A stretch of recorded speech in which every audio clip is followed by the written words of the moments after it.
आखिर क्यों दिल्ली में विधानसभा चुनाव से पहले इंडिया गठबंधन में मची तनातनी? क्या इंडिया अलायंस से बाहर होगी विपक्षी दलों की सबसे बड़ी पार्टी कांग्रेस? क्या इंडिया गठबंधन से कांग्रेस को बाहर करने की प्लानिंग कर रहे हैं अरविंद केजरीवाल? और क्या इंडिया ब्लॉक से कांग्रेस को बाहर करने के लिए दूसरे दलों से बात करेगी आम आदमी पार्टी? इन सभी उठते सवालों के बीच आइए हम आपको बताते हैं कि आखिर ये सभी सवाल आखिर उठ क्यों रहे हैं। साथ ही बताएंगे कि कांग्रेस पर आखिर आप इतना क्यों हमलावर हो रही है। दरअसल दिल्ली में अगले साल होने वाले विधानसभा चुनाव को लेकर सियासी सरगर्मियां तेज हो गई हैं, जहां बीजेपी अपनी विरोधी आप और कांग्रेस के खिलाफ रणनीति बनाने में जुट गई है, तो दूसरी तरफ कांग्रेस और आम आदमी पार्टी भी आमने सामने नजर आ रही है।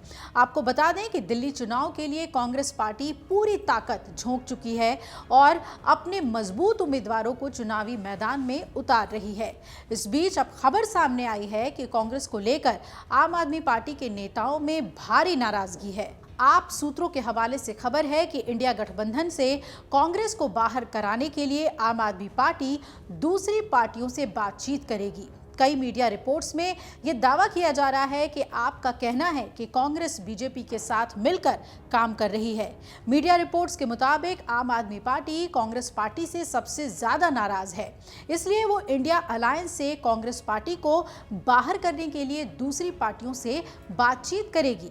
अब बता दें कि पिछले दिनों पश्चिम बंगाल की मुख्यमंत्री ममता बनर्जी ने भी बीते दिनों विपक्षी इंडिया गठबंधन के कामकाज पर अपना असंतोष व्यक्त किया था और मौका मिलने पर इसकी कमान संभालने के अपने इरादे पर भी संकेत दे दिया था। और उन्होंने कहा था कि वो बंगाल के मुख्यमंत्री के रूप में अपनी भूमिका जारी रखते हुए विपक्षी मोर्चे के नेतृत्व के साथ दोहरी जिम्मेदारी संभालने में सक्षम होंगी। वहीं ममता के इस बयान के बाद वरिष्ठ विपक्षी नेता लालू प्रसाद यादव, अखिलेश यादव और शरद पवार ने भी ममता का समर्थन कर दिया था। हालांकि आपने अपने पत्ते नहीं खोले थे, लेकिन अब दिल्ली चुनाव से पहले आम आदमी पार्टी कांग्रेस की मुश्किलें बढ़ा सकती है। आपको बता दें कि इंडिया गठबंधन विपक्षी दलों का एक नया राजनीतिक गठबंधन है, जिसे भारतीय जनता पार्टी के नेतृत्व वाले एनडीए के खिलाफ संयुक्त रूप से चुनाव लड़ने के लिए बनाया गया है और इसका मकसद चुनावों में बीजेपी को चुनौती देना और साझा नीतियों पर आधारित एक वैकल्पिक सरकार का गठन करना है।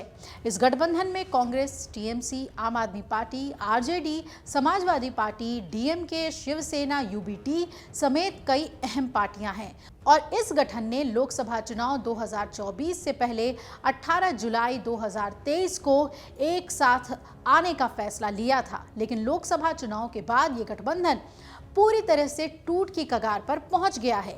लोकसभा चुनाव से लेकर अब तक अलग अलग राज्यों के चुनाव में भी विपक्षी पार्टियों का ये गठबंधन पूरी तरह से नहीं साथ आ पाया।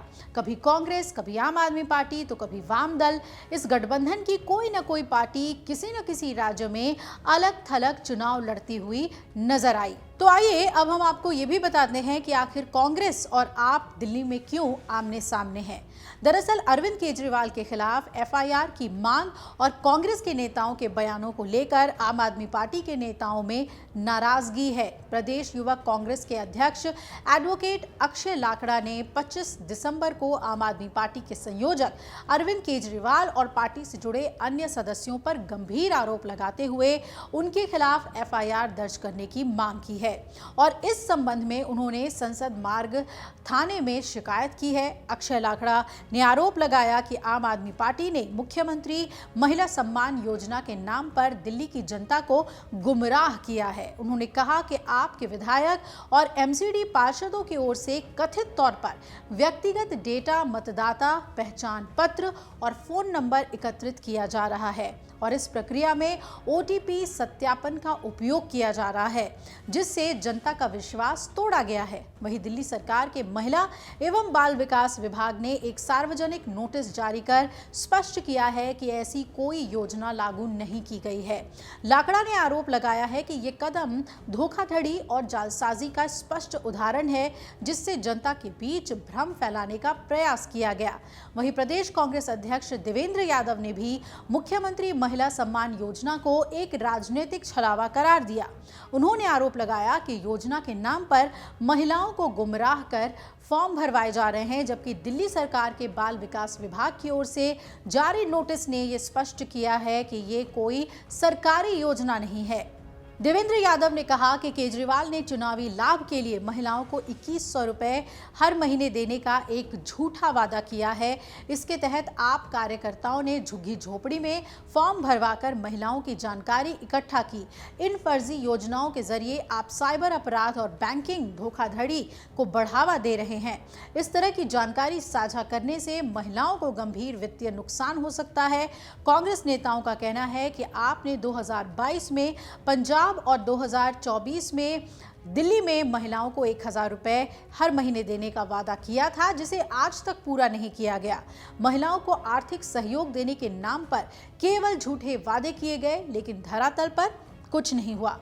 उधर कांग्रेस नेता और नई दिल्ली सीट से प्रत्याशी संदीप दीक्षित ने गुरुवार को दिल्ली के उपराज्यपाल वीके सक्सेना से मुलाकात की है और उन्होंने आम आदमी पार्टी द्वारा घोषित संजीवनी योजना और महिलाओं को 2100 रुपए प्रति महीने देने की घोषणा के बाद उनका पंजीकरण कराने की शिकायत की है। उन्होंने कहा कि आम आदमी पार्टी फरेब की राजनीति कर रही है। पंजाब पुलिस दिल्ली में नकदी ला रही है। कांग्रेस भी कोई ऐसी स्कीम लाती है, हम उसको स्कीम के तौर पर लोगों में पॉपुलराइज करें, बिल्कुल सही है, बिल्कुल लेजिटिमेट है। लेकिन उसके नाम पर अगर हम पर्सनल डेटा इकट्ठा करें तो वो अन्यथा बिल्कुल गलत होता। मैंने उनकी भी स्कीम का वहां मेंशन किया है। और मैं ये कहूंगा कि परवेज जी से भी, देखिए जो उन्होंने बहाना दिया या जो भी कहानी थी वो किसी भी मामले में से सही नहीं है, क्योंकि जो मैंने विजुअल देखे उस विजुअल में पीछे कोई स्कीम का भी नाम है, शायद लाडली स्कीम या क्या स्कीम, ठीक है। तो अगर आप स्कीम के नाम पर आप उसमें स्वर्गीय साहिब सिंह जी का तस्वीर लगा देते, उस एनजीओ या जो भी संस्था उसका नाम दे देते, तो चलो मैं फिर भी मानता। और एक और चीज है, जब आप चुनाव के पास आते हैं तो आप पैसा बांटने की या ऐसे करने की कोई भी काम करेंगे तो उस पर शक संदेह तो होता ही है। और उस मामले में प्रवेश जी की जो एक्सप्लेनेशन है वो सही नहीं है। पंजाब पुलिस वहां से बहुत सा कैश जो आम आदमी पार्टी दिल्ली भेज रही है चुनाव के लिए, वो पंजाब पुलिस के संरक्षण में दिल्ली भेजा जा रहा है। तो उसमें मैंने ये कहा कि आप यही कर सकते हैं कि कोई भी वहां से गाड़ी आ रही हो उसकी आप तलाशी लें। अमूमन चुनाव के पहले गाड़ियों की तलाशी ली जाती है कैश के लिए, और अगर आप ये करेंगे तो सतर्क हो जाएंगे, कम से कम कैश जो है दिल्ली नहीं आ पाएगा। अब गौरतलब है कि जैसे जैसे दिल्ली विधानसभा चुनाव का वक्त नजदीक आ रहा है, आम आदमी पार्टी और कांग्रेस के बीच तनातनी बढ़ती जा रही है। दिल्ली में दोनों पार्टियों के अलग अलग चुनाव लड़ने के ऐलान के बाद आम आदमी पार्टी ने कांग्रेस के खिलाफ मोर्चा खोल दिया है। आपको बता दें कि आम आदमी पार्टी के साथ गठबंधन न होने के बाद कांग्रेस ने यह स्पष्ट कर दिया है कि वो अपने दम पर चुनावी मैदान में उतरेगी। उसका लक्ष्य मजबूत और लोकप्रिय उम्मीदवारों को चुनकर अधिकतम सीटों पर जीत हासिल करना है। पार्टी के वरिष्ठ नेताओं का मानना है कि ये कदम कांग्रेस को दिल्ली की राजनीति में एक बार फिर से स्थापित करने में सहायक होगा और विधानसभा चुनाव के लिए कांग्रेस का ये कदम पार्टी की नई रणनीति को दर्शाता है। मजबूत और लोकप्रिय नेताओं के चयन के जरिए पार्टी के ये संकेत देने की मंशा है कि वो गंभीरता से चुनावी मुकाबले में है। अगर आप ये वीडियो YouTube पर देख रहे हैं तो हमारे चैनल को सब्सक्राइब कर बेल आइकन दबाएं और Facebook पर देख रहे हैं तो हमारे पेज को लाइक करें। 8 मिलियन प्लस सब्सक्राइबर, आपके इस भरोसे के लिए बहुत धन्यवाद।